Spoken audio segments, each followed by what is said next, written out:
Welcome to our hand-picked select audience. I hope you've all had a wonderful day so far at the Independent Schools Show, and we've got a very, very high-powered panel for you. And if you enjoy the talk, you can tell your friends it's going to be on video. It's being videoed, so it'll be on the web if they have somehow managed to miss it. Now, starting on my immediate left, we have Ben Evans, who is the headmaster of Windlesham School, which is a prep school for 4 to 13-year-olds, and he's been there for just over a year, where he's already introduced flexi and weekly boarding and transformed Saturdays with the Windlesham Diploma and Challenge. And I could go on, but I'm not going to, because all of our guests are going to talk about their schools in a moment. Next to him is Lucy Elphinstone, who's the headmistress of Francis Holland School. It's that time of the afternoon. Francis Holland School, another through school 4 to 18 girls only, and she's been there coming up for 10 years, but has also taught in senior and prep schools throughout England and indeed Scotland. And last but not least is Ceri Jones, the headmaster of Caterham School, a senior co-ed school, an HMC co-educational day and boarding school in Surrey. So, with this high-powered panel, we are going to talk about whether change is good, and basically to decide whether or not a school move could be good for your child. And this is something that I'm very interested in as an independent school parent myself.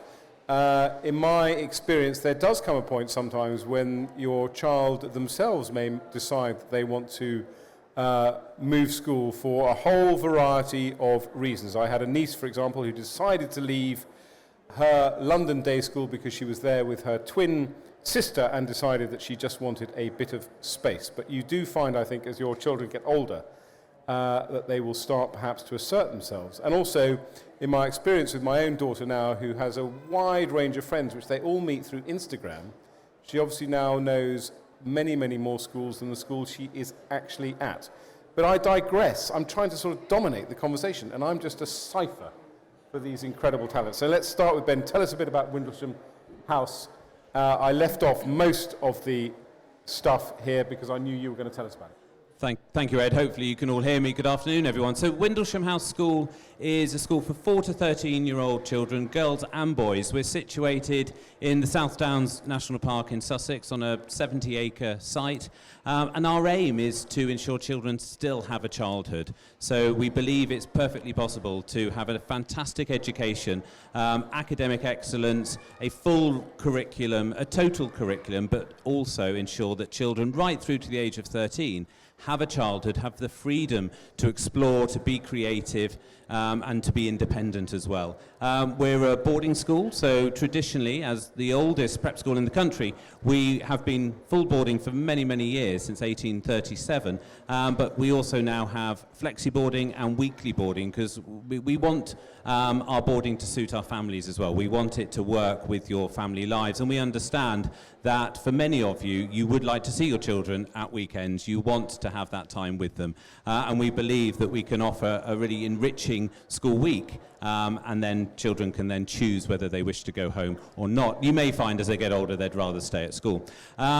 So we aim for academic excellence, but in a distinctive way. We want our children to think, be critical thinkers, be risk takers, to really be independent in their thought. We want them to flounder intelligently, have something to say, and really develop the skills that will take them through to their senior schools and to a successful and accomplished life beyond. And we believe that starts with us laying those strong foundations and ensuring that we're building their characters, we're building their social skills. And in schools like ours, in prep schools, we can really do that effectively. To try and draw us back into this conversation, what I would say is that we take children into reception when they're 4, but we also have children join us at every stage of their education up to 13. And we find that we have a number of families moving from London, and therefore they want a country prep school like Windlesham that can offer something different in the space for children to be children. We also have a large intake into Year 7, so that we're able to prepare children for their senior schools, prepare them in a world where they will be the oldest in the school, where they naturally build that self-esteem and their confidence, and have the opportunity for leadership and responsibility as well. But we also have spaces and take children whenever we think it's appropriate for them to join us. And I think that's probably my time, and I will now hand over, because I promised I wouldn't talk for too long. I'll now hand over to... Good afternoon, ladies and gentlemen. So from the countryside, we moved to central London. Francis Holland School, Sloane Square, is just on the border between Chelsea and Belgravia, in a beautiful architectural area of London, with all the advantages of theatres and art galleries on our doorstep. And you beat me actually, Ben, because we were only founded in 1881 by Queen Victoria's chaplain.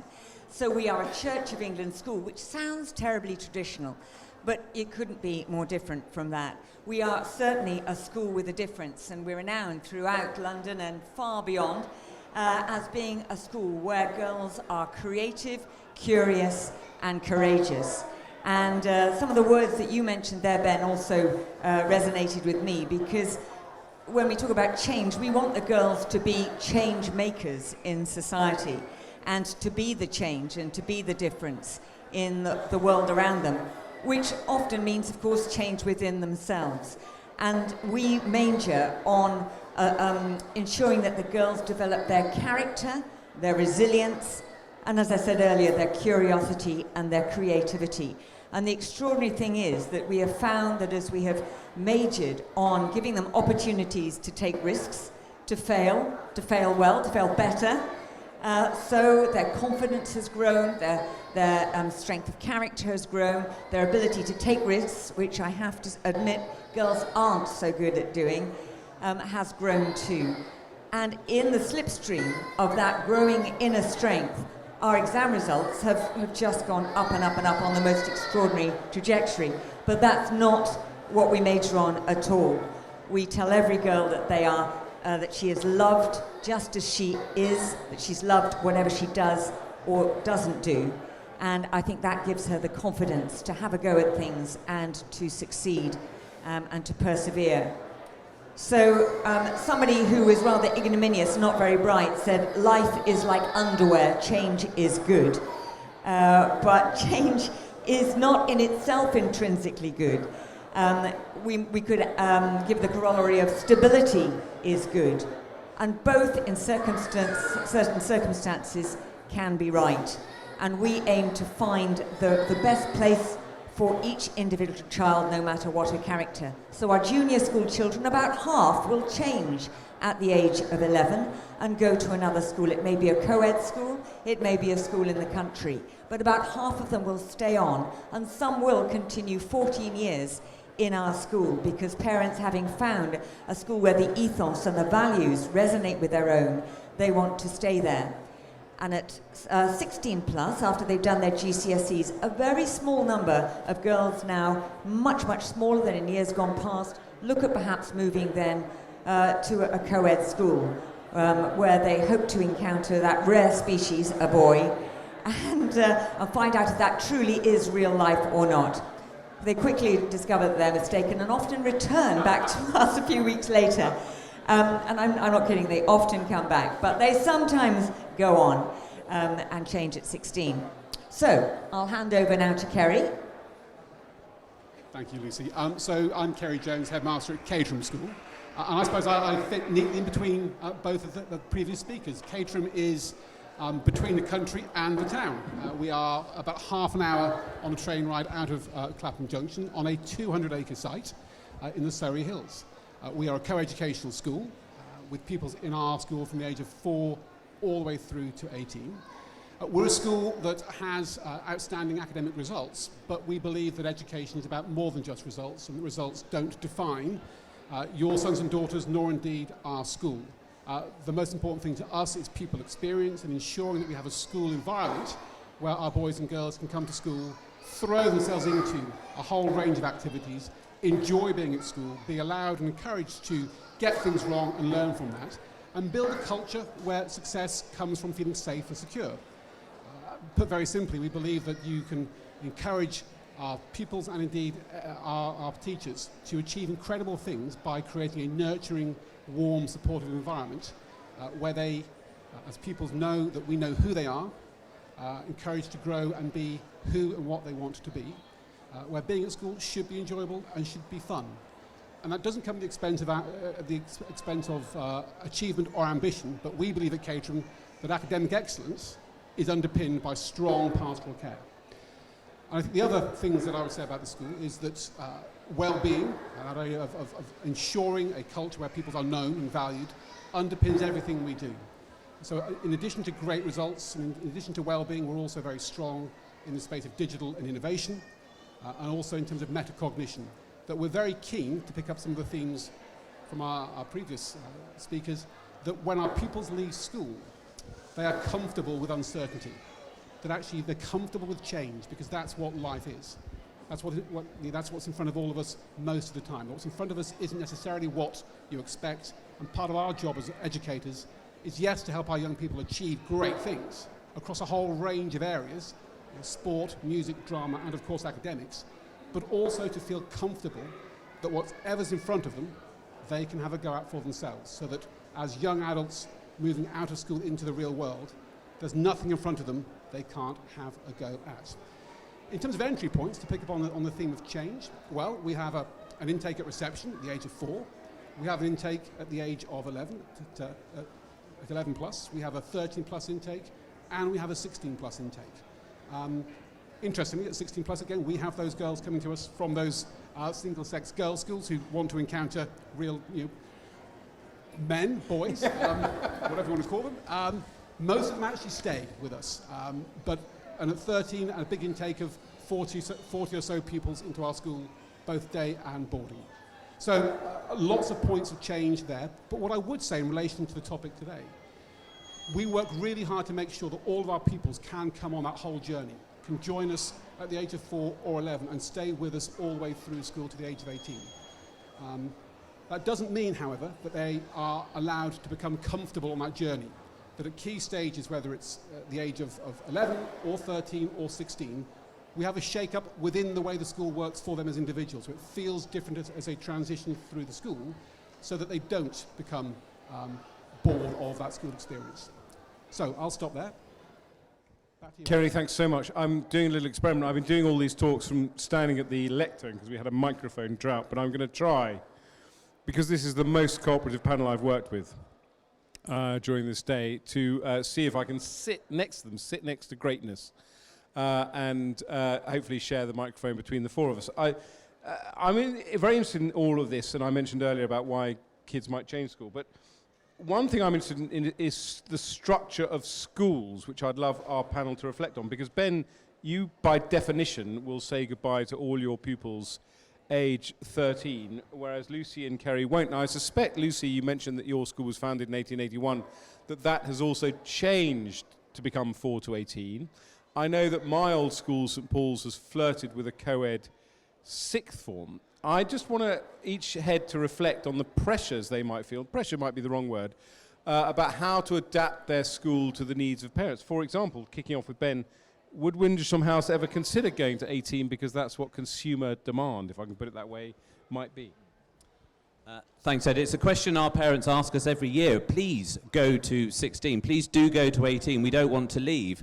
But, and that's, it's great to hear, but the job of a prep school is to prepare our children to leave us at 13 and to enter the world of the wonderful senior schools that are out there. Just one quick glance around the stands today sees that you can see that there are huge opportunities, huge potential in the amazing schools. We want our school to remain a true prep school because the size we are allows each child to be known as an individual. We're able to really foster their own capabilities, the pastoral care is such that we're able to spot if anything's wrong, we're able to support the children through the years that they're with us.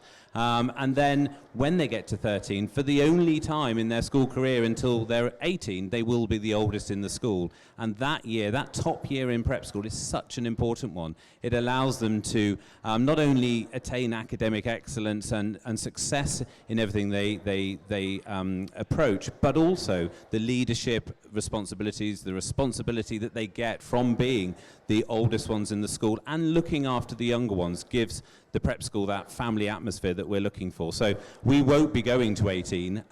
We will remain a true prep school and do the job that we've been doing for a very long time. We have always had a junior school. In fact, Lawrence Olivier went to our junior school. Well, we're an all-girls school, which is quite an interesting thought, isn't it? Well, you've got to tell us why now, Lucy. You can't just throw that out there. The junior school used to be co-ed, but now it is only girls, so it's changed in itself. Our school, the greatest way in which we have changed is that the school has doubled in size in the last 10 years. So we've grown by 300 pupils in the senior school, which you would have thought has made it feel a very different school, but in actual fact, we have been able to keep what is so distinctive in our school, that family feeling, every girl being known and loved, no one going under the radiator. They probably do that quite a lot, but no one going under the radar. And girls always speak about this incredible relationship they have with the staff. But the last 2 years we've all seen seismic change, haven't we? And the world, I think, and society has changed forever in this country and beyond. And young people and children are facing challenges and uncertainties that we never had to face. And in just the last 2 years, we've had Black Lives Matter, the global crisis, the global climate change is with us still very much. We've had the issues of everyone's invited and toxic masculinity and that sort of thing. And I think questions that went before about should we become co-ed have absolutely receded in the light of these challenges. LGBTQI issues as well, of course, have really receded in the light of these challenges. And I think that is a really interesting point. I think I think that's true. I mean, do you think now that there's going to be a renaissance in single-sex schools? I know that our two other eminent panelists are co-ed, but it is interesting that I think the trend was away from single-sex and is now coming. We're very lucky. We're in central London, so there are boys everywhere, and we rejoice in them. And you heard it here first. The girls are very sociable, and we aim not to just for them to have those dreadful socials with boys, but to learn with boys, to prepare for university in Oxbridge together and debate together, and they have lots of opportunities. But I think our parents and our girls have been so glad for the safety and stability and calmness of being in an all-girls school. So that has been part of the reason perhaps why there's such retention now from 16 on into sixth form, and why we are absolutely inundated with girls coming to us from boarding schools, which is interesting. A view of your last talk here, Ed, which was about moving out of London into the country. But I think many girls who have been at boarding schools in the country from 11 to 16, in the light of all these things that have happened on social media, they often now want to be closer to home. They want to be with their parents. And of course, 16 to 18-year-olds also want to be able to experience all that London has to offer. And I don't mean just clubs or what have you. I mean the things that will enhance their A-levels, the art galleries, museums I mentioned earlier. Okay, so Lucy's opened up a pretty broad front there in the war that is now going to take place between her and Ceri, because basically I've almost forgotten what my original question was, because obviously Lucy has dismissed co-ed education, boarding and so on. No, I'm being unfair, obviously, because they're all great friends. But I just, my original question was slightly look at the history of Caterham School, whether it's kind of adapted to this kind of wish for parents potentially to keep their kids at the same school. Also, because Ceri, you were head of a state-maintained academy. I mean, in the state sector, there is a break. It's very rare to find a through school in the state sector. So I really ask you to comment on the through school development, and then obviously to hit back at Lucy on single sex and boarding. Of course, delighted to do both those things. In terms of Caterham School, yes, so we were founded in 1811, so I think we beat both of you. We were founded as a boys' school in Lewisham and moved out to Caterham in 1884. And for most of our life, we were a boys' school. In 1995, we became a co-educational school in response, I suppose, to lots of reasons, lots of issues, not least, I suspect, the market at the time. Right now, we are a very confident and oversubscribed co-educational school of about 1,000 pupils. I think what's really important when you think about the shape of a school is, for me, what's centrally important to our school is the feel of the place. That's what makes our school so special, I think, that we are high achieving, but we feel really friendly. And that comes from a number of different aspects of what we do, partly, I suppose, culture, partly in terms of our leadership, but also the size of the school, that we have a deliberately small year 7, 11 plus intake. We'll take 5 forms into our 11 plus, so about 110 pupils, so that we get to know them really well. We get to know our pupils as individuals.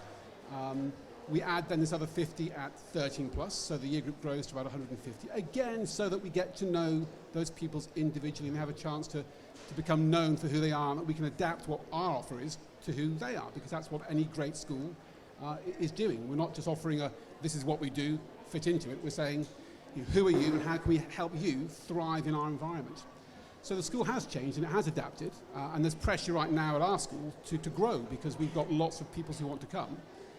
But we're resisting that pressure. So I think to change the school and become a bigger school, we would lose that key essence of who we are, which is, yes, high achieving, yes, ambitious, but actually really friendly and very, really nurturing and a very supportive environment.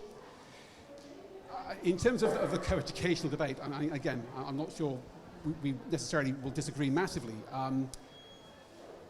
My experience of the last 18 months, apart from the challenges all of our young people have faced and have done incredibly well to sort of be bounced back from, my experience with things like Black Lives Matters and Everyone's Invited, actually, if it's helpful to hear, it's slightly different, I suppose, to Lucy's, in that in those moments where those things were happening, having the opportunity to have boys and girls in a classroom together and discuss those issues openly and safely, and to understand this is a shared journey.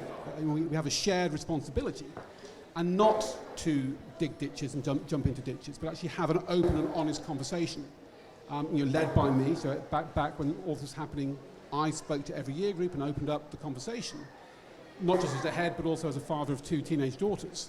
It was really helpful, I think, to have boys and girls in a classroom discussing these issues, so that our boys understood their responsibility and their role in this and didn't feel that they had no role to play at all. That isn't to say, of course, that a great school's a great school.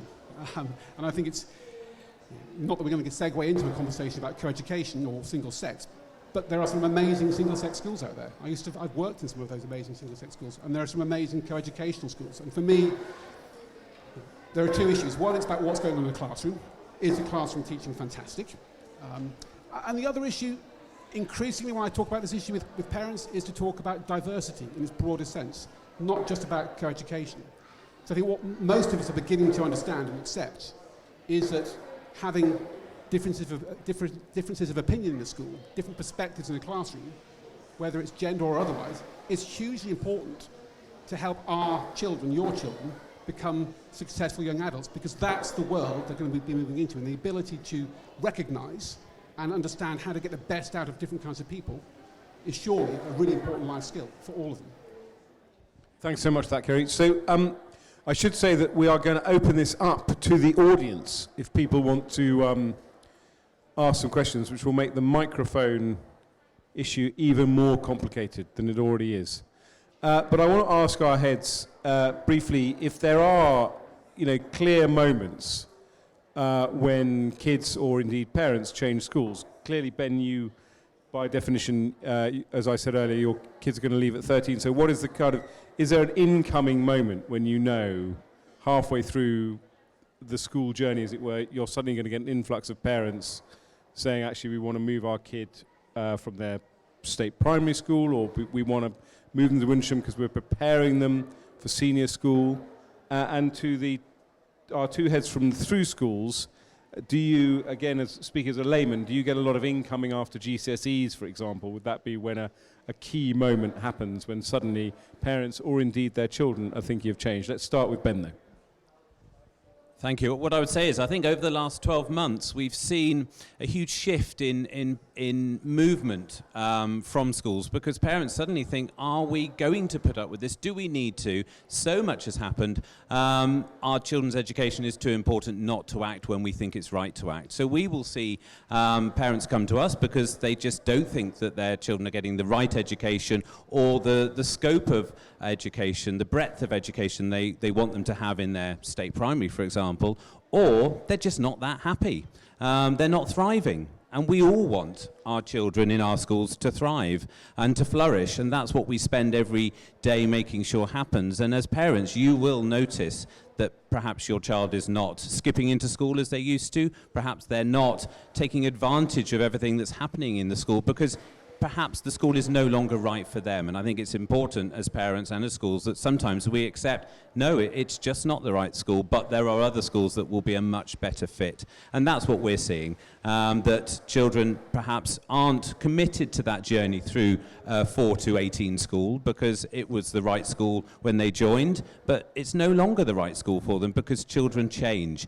Or perhaps you as parents want all your children to go to the same school, but that again is not the right journey for them. Just because they're siblings doesn't mean to say that one school will be the right fit for them. So we see lots of change, and it's important to accept that change is okay. The most important thing is finding the right school for your child. We thought that COVID following on from Brexit would mean there would be a flight to the country or a flight abroad. In actual fact, in central London we haven't seen that at all, and we are still just as inundated at 11+, where we have about 9 applicants for every place. And the significant change has been into the sixth form, where we've seen so many girls wanting to join us at that level. Where from? Generically, rather than naming names. Mainly from boarding schools, both girls and co-ed schools, but I think the reasons I said earlier. But the other point that I want to make about change is that the reason why parents will want to change their child is very often because of unhappiness. And that can be all sorts of reasons. And sometimes it's actually that the unhappiness is at home and it's making the child unhappy in school. That might particularly be the case if the child is away from school at boarding school and the parents are splitting up and the child feels anxious and unhappy not being at home, helping, sorting it out, saving their parents, which is very sad. And sometimes they will want to move into a day school nearer home for that reason. But there'll be other occasions when your child is genuinely unhappy at their school, and you need to be addressing that with the head teacher very directly and not be fobbed off by anything at all. And you would expect and hope that the pastoral care means that an issue doesn't arise in the first place. But children can be unkind to one another. The question is how quickly and effectively does a school respond to that? But if the school doesn't seem to respond to it effectively, or if the child persists in being homesick and desperately, longs to come to a day school or what have you, then I think that is the time when you really should seriously consider making a move for your child. You mentioned I think we've all mentioned happiness, and the school should be, and it certainly is with us, such a place of joy and fun and laughter. And if the child's life isn't characterised by these things, despite the terrors of GCSEs and A-levels, there is something the matter. Your child should laugh. He or she should be flourishing. The gifts and precious qualities which you see in your child should be brought out day by day. And if they are just being treated like a bit of academic sausage meat thrown into a machine and churned out the other end, a little sausage on legs, then the school is not doing its job. So seek happiness and joy for your child and make a change for him or her if that is not happening. You've got to give the microphone to Ceri now. Thank you. Thank you for intervening, Ed. Thank you. I couldn't agree more with what Lucy's just said about happiness and not waiting too long. Because, of course, your sons and daughters get one go at this, and you can wait far too long. I suppose in relation to the question, Ed, you're asking, so at our school, we have seen over the last 18 months a slight flight into our prep school, actually lower down from primary schools, during COVID, I think because, through no fault of their own, a number of our really good local maintained primary schools struggled to deal with virtual learning the way that we were able to. So we've seen kids come into our school because of that. We've also, as a school, done a lot more work reaching out to those schools to try and bridge the gap and support those pupils where they are. It might also be interesting to reflect upon the 13 plus issue. So Ben obviously goes up to 13. As a head of a school that welcomes pupils both at 11 and 13, I'm often asked the question, should they come at 11 or 13? You know, what's the best time to come? My answer is always the same, actually, and I'm genuine about this. If your son or daughter is in a really fantastic 13 plus prep school, doing a great job, you know, as at Ben's prep school, there is no rush to come at 11, actually. There is a lot to be said for staying where you are, for enjoying being the top of the school, developing those social and emotional and leadership skills that come with being the top of a prep school. Academically, you're not going to miss out. And very often this is driven by parental anxiety that if they don't come at 11, somehow they're not going to perform or whatever else, which simply isn't the case. It actually, I suppose, relates to Lucy's point about making sure that your son and daughter are happy. If they're happy at their 13 plus prep school, then leave them there. You know, sit for a deferred entry place, get a place in year 9 at a good secondary school, and enjoy your final 2 years of being at a prep school with your friends and come at 13. There's absolutely no evidence that that affects children in any way. And then at 16, I suppose just to finish off on this point, yes, we get mostly girls coming into our co-ed school, mostly from single-sex girls' schools, day schools, not boarding, who are looking, I suppose, to begin that transition into university life and are looking for a slightly broader, more diverse environment than one they've come to. That might well be specific to the kind of school and market we're in, because I'm sure that's not the case at Lucy's school, which is, I'm sure, broad and diverse and exciting, but not always in all the schools I know locally.